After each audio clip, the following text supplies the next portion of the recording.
नमस्कार, मैं हूं प्रभाकर मणि तिवारी। आप देख रहे हैं मेरा खास कार्यक्रम पॉलिटिक्स विद प्रभाकर। पश्चिम बंगाल सरकार या कहें ममता बनर्जी सरकार का सबसे बड़ा कार्यक्रम बंगाल वैश्विक व्यापार सम्मेलन या अंग्रेजी में कहें तो बंगाल ग्लोबल बिजनेस समिट 2 दिन का कल से यानी 20 अप्रैल से शुरू हो रहा है। बीच में कोरोना के कारण 2 साल इसका आयोजन नहीं हुआ था। पहले भी जब आयोजन हुआ तो इस पर सवाल उठते रहे, खासकर राज्यपाल जगदीप धनखड़ और बीजेपी और विपक्ष के दूसरे नेता इस पर सवाल उठाते रहे थे। बहरहाल बड़ी खबर यह नहीं है कि 2 साल बाद कल से इस 2 दिनी सम्मेलन का आयोजन हो रहा है। बड़ी खबर यह है कि प्रधानमंत्री नरेंद्र मोदी इसमें शामिल नहीं होंगे। यह भी उसके बावजूद जब बीते साल नवंबर में ममता बनर्जी ने खुद प्रधानमंत्री को न्योता दिया था और ममता के दावे पर यकीन करें तो प्रधानमंत्री ने वह न्योता कबूल कर लिया था। बावजूद इसके अब यह तय हो गया है कि प्रधानमंत्री इसका उद्घाटन नहीं करेंगे।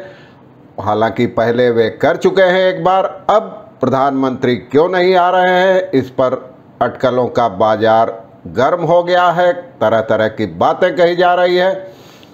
अब तो जो सरकार की ओर से इसके निमंत्रण पत्र बांटे गए हैं या उद्घाटन का जो कार्ड बटा है उसमें राज्यपाल का नाम तो है, लेकिन प्रधानमंत्री का नाम कहीं नहीं है। प्रधानमंत्री उस दिन कहीं और किसी कार्यक्रम में व्यस्त रहेंगे, संभवतः गुजरात में। तो इसे लेकर तरह तरह के कयास गर्म है राजनीतिक हलकों में। आज चर्चा करूंगा इसी सम्मेलन की, आपको दिखाऊंगा सम्मेलन स्थल की एक्सक्लूसिव तस्वीरें और वीडियो, जिसे नए सिरे से सजाया गया है। शहर के पूर्वी छोर पर साइंस सिटी के ठीक सामने जो मिलन मेला परिसर है उसी में आयोजित होगा यह सम्मेलन। तो चलिए बात करूंगा प्रधानमंत्री की, बीजेपी और तृणमूल कांग्रेस के रिश्तों की और इस सम्मेलन की, पहले हो चुके सम्मेलनों की। तो पूरा देखिए आखिर तक। जैसे तो चैनल को सब्सक्राइब करें, मित्रों और परिजनों के साथ शेयर करें और घंटी का बटन दबाना भी मत भूलें।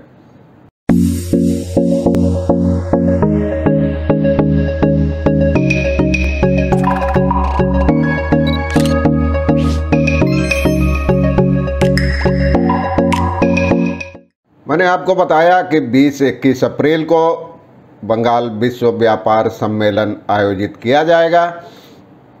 इसके लिए ममता बनर्जी ने बीते साल नवंबर में प्रधानमंत्री नरेंद्र मोदी को खुद न्योता दिया था उनसे बैठक के दौरान, और उसके बाद उन्होंने पत्रकारों को बताया था कि प्रधानमंत्री ने वह न्योता कबूल कर लिया है और उसमें शामिल होंगे। ममता का कहना था कि बीते 2 साल से हम कोरोना के कारण इस सम्मेलन का आयोजन नहीं कर पाए हैं।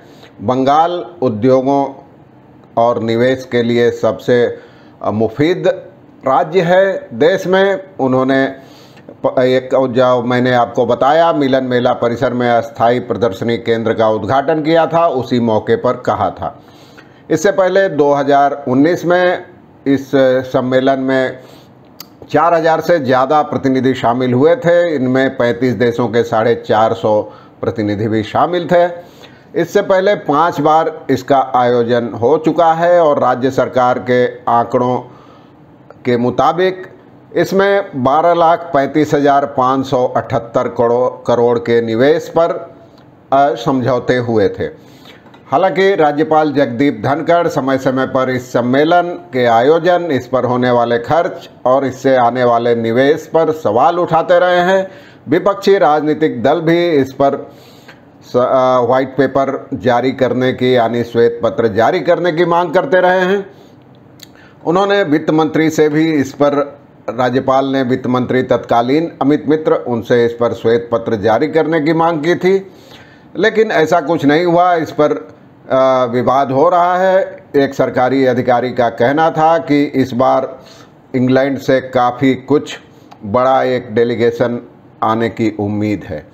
तो पहले आपको दिखाता हूँ वो मेला परिसर नए स्वरूप में कैसा बना है।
विपक्ष ने भी इस आयोजन के लिए सत्तारूढ़ तृणमूल कांग्रेस सरकार को कटघरे में खड़ा किया है। पूर्व प्रदेश अध्यक्ष बीजेपी के दिलीप घोष, जो अब राष्ट्रीय उपाध्यक्ष हैं पार्टी के, उनका कहना है कि बंगाल में टीवी चैनल खोलने या अखबार खोलने पर हमेशा हत्या, हिंसा, रेप और बम विस्फोट की खबरें मिलती है। यही पश्चिम बंगाल की असली तस्वीर है और पूरी दुनिया के लोग इसे देख रहे हैं। ऐसे में आखिर यहाँ कोई निवेश क्यों करेगा।